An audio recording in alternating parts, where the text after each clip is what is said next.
4 de julho de 1969, por volta das 20h06, um jovem casal, David Faraday e Betty Lou Jensen, parou em uma estrada isolada de Amor, em Vallejo, Califórnia.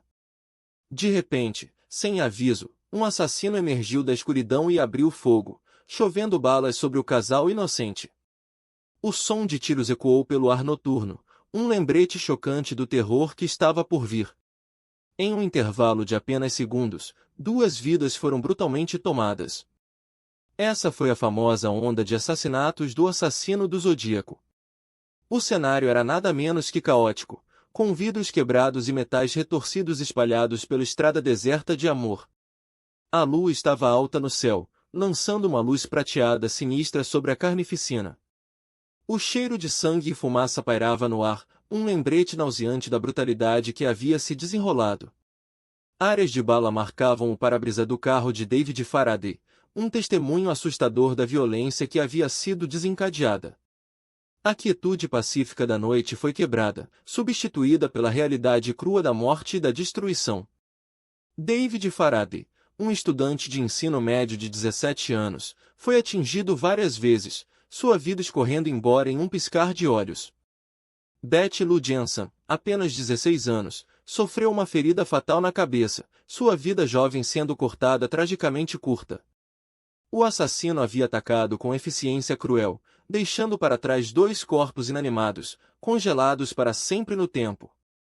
O casal foi encontrado encolhido no carro, seus sonhos e aspirações sendo brutalmente apagados. Em um instante, seu futuro foi reduzido a nada mais do que uma lembrança sombria e grotesca. Testemunhas relataram ter ouvido o som de tiros e pneus queimando, mas nada poderia ter preparado-as para o horror que estavam prestes a testemunhar. Os gritos dos 2 jovens amantes ainda ecoavam na mente das pessoas que testemunharam a confusão. Outra testemunha afirmou ter visto um homem fugindo do local, mas sua descrição era vaga no máximo. O assassino desapareceu na noite, deixando para trás uma trilha de morte e destruição. Enquanto as testemunhas assistiam em horror, a realidade do que havia acontecido começou a se afundar. Antes de prosseguirmos, clique no botão de inscrição e ative a campainha. Publicamos novos casos todos os dias. Nós mergulhamos nas profundezas mais escuras da psique humana, explorando as mentes distorcidas de assassinos em série. Nós desvendamos as pistas, os motivos e os métodos por trás de alguns dos crimes mais hediondos da história. Da Una Bombeira ao Black Dahlia, não deixamos pedra sem virar em nossa busca pela verdade. Vamos voltar ao início dessa história, para os anos 60, um tempo em que o mundo estava mudando rapidamente. O verão do amor havia dado lugar a um sentimento de insegurança e incerteza, enquanto o movimento dos direitos civis e a guerra do Vietnã dominavam as manchetes. Foi nesse cenário tumultuado que o assassino do Zodíaco emergiu, deixando uma trilha de morte e terror em seu rastro. À medida que navegamos pela mente distorcida do Zodíaco, vamos explorar os eventos que levaram ao seu famoso ataque de assassinato. Vamos examinar as evidências, as pistas e os motivos por trás de seus crimes. Vamos seguir a trilha de migalhas, levando-nos mais fundo ao coração da escuridão. A pessoa central nesse caso é o notório assassino Zodiac, mas infelizmente ainda não sabemos seu nome real, idade ou exatamente onde ele estava durante seu reinado de terror. No entanto, os investigadores acreditam que ele nasceu entre 1930 e 1945, e seus crimes ocorreram no norte da Califórnia. Sua ocupação era trabalhar, possivelmente como um trabalhador ou trabalhador de classe trabalhadora, que manteve um perfil relativamente baixo. Apesar da falta de informações concretas sobre ele, é interessante notar que o assassino Zodiac era um mestre manipulador, sempre se mantendo um passo à frente da lei. Sua capacidade de escapar da captura por um período tão longo deixou muitos detetives e entusiastas de crimes reais perplexos. A vida diária do assassino Zodiac estava envolta em mistério, mas foi relatado que ele vivia uma vida relativamente normal, mantendo um emprego e talvez até mesmo tendo uma família. Pessoas que o conheciam o descreveram como uma pessoa calma e reservada que se mantinha para si mesma, mas é difícil dizer se isso era uma personalidade genuína ou apenas uma máscara cuidadosamente projetada. Sua ocupação é acreditada ter sido no setor de manufatura, possivelmente trabalhando em uma fábrica ou armazém. Ele pode até mesmo ter tido um parceiro romântico ou familiares que o viam como um homem comum, mas nada poderia ter sido mais longe da verdade. É chocante pensar que essa pessoa aparentemente normal era responsável por tanto terror e violência.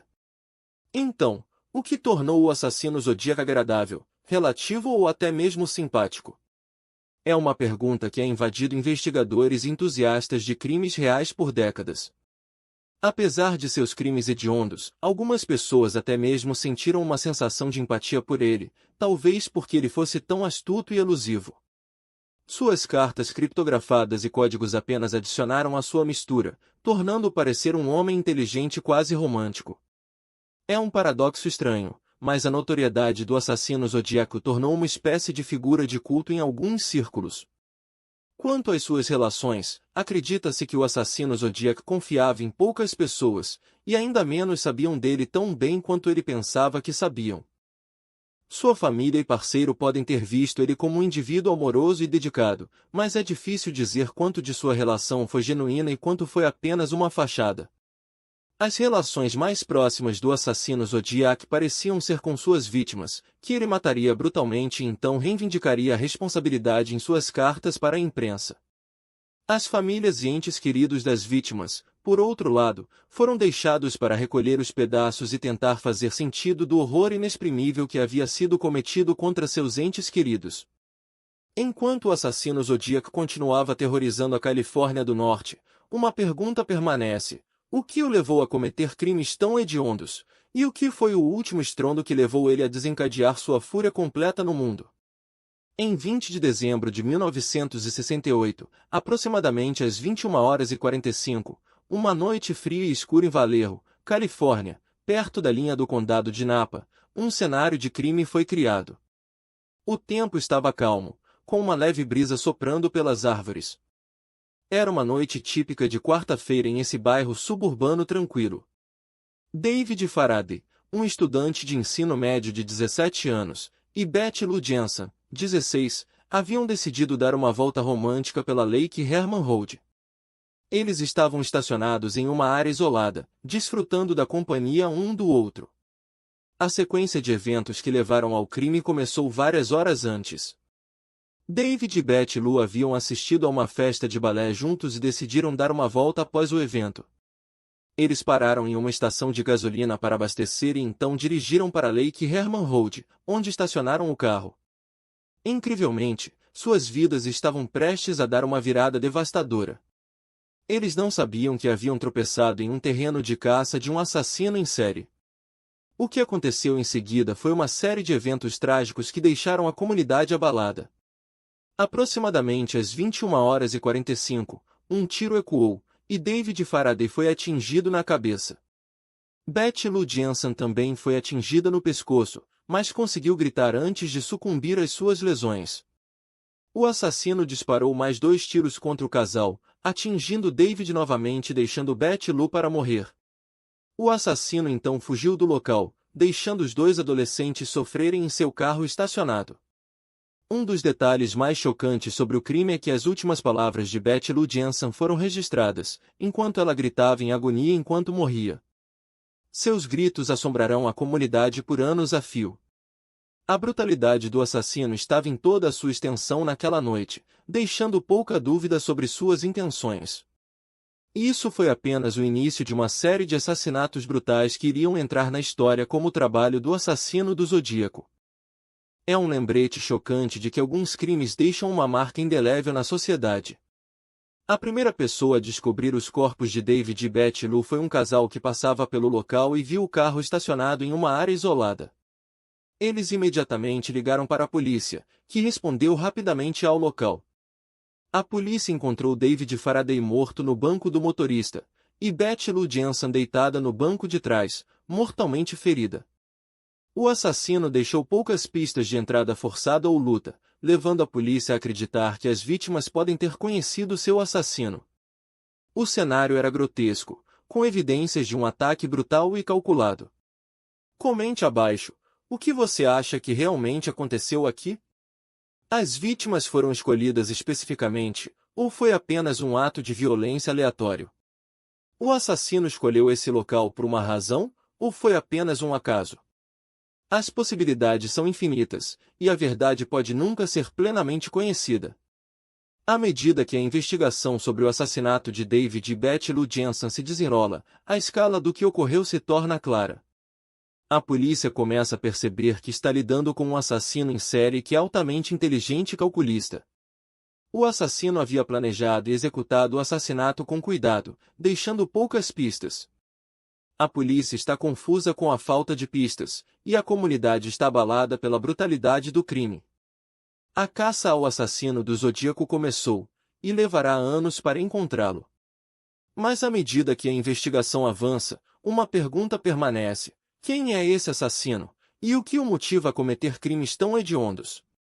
Ele é um ex-soldado, uma pessoa perturbada, ou alguém com um sentido de humor distorcido? As respostas permanecerão elusivas por anos a fio, mas uma coisa é certa: o assassino do Zodíaco deixou uma marca indelével no mundo, e seus crimes assombrarão a nós para sempre. Na madrugada do dia 4 de julho de 1969, a polícia foi alertada para um tiroteio bizarro em Vallejo, Califórnia, que iria desencadear um dos casos mais infames de assassinos em série não resolvidos na história americana. O assassino do Zodíaco havia reclamado sua primeira vítima confirmada, o jovem de 17 anos David Faraday, e sua namorada de 16 anos, Betty Lou Jensen, que estavam estacionados em um local isolado de encontro de amantes quando o assassino os atacou. Inicialmente, a polícia ficou sem saber o que fazer devido à falta de evidências no local e ao ataque sem motivação aparente. À medida que a notícia do incidente se espalhou, a polícia em toda a área da Bahia começou a revisar crimes não resolvidos do passado para ver se podiam encontrar alguma conexão. A polícia de Vallejo levaria a investigação, com assistência da FBI e outras agências locais. Um dos principais pedaços de evidência que mudaram o curso da investigação foi uma carta criptográfica enviada ao San Francisco Chronicle apenas 12 dias após os assassinatos de Faraday e Jensen. A carta, assinada Zodíaco, reivindicou a responsabilidade pelos assassinatos e sugeriu que mais estavam por vir. A carta incluía um cifrado que a polícia lutou para decifrar, mas foi a inclusão de um mapa parcial da área onde o casal foi assassinado que forneceu uma pista crucial. O mapa mostrava a intersecção onde os corpos foram encontrados, bem como uma área próxima onde outro casal havia relatado um encontro suspeito com um homem que se encaixava na descrição do assassino. A carta enviou um calafrio pela comunidade, pois parecia sugerir que o Zodíaco estava provocando as autoridades. Ao longo dos anos, um número de indivíduos emergiu como principais suspeitos no caso do Zodíaco. Arthur Leigh Gallen, um molestor de crianças condenado, foi um principal suspeito nos anos 1970, mas foi eventualmente liberado devido à falta de evidências concretas. Outro suspeito foi Richard Gaikowski, um ex-editor de jornal que foi investigado nos anos 1980, mas foi eventualmente liberado devido a alibis. Aaron Van Best Jr., um homem de 77 anos da Califórnia, também foi identificado como suspeito em 2020, mas sua conexão com o caso permanece tênue. Apesar dos vários suspeitos, nenhum foi formalmente acusado ou condenado em conexão com os assassinatos do Zodíaco. Um dos leads mais notórios no caso do Zodíaco foi o foco em Roy Sullivan, um homem que tinha uma história de comportamento violento e havia feito declarações sugerindo que era o assassino. No entanto, Sullivan acabou se revelando um falso alarme, um caso de identidade equivocada que desperdiçou meses de investigação enquanto a polícia o perseguia como o principal suspeito. Sullivan eventualmente passou por um teste de poligrafia, que falhou, e sua história começou a desmoronar, levando os investigadores a abandonar a perseguição a ele. O ocorrido foi um grande embaraço para a polícia de Vallejo, que havia apostado sua reputação na culpa de Sullivan. O caso serviria como uma lição sobre os perigos de deixar a especulação da mídia guiar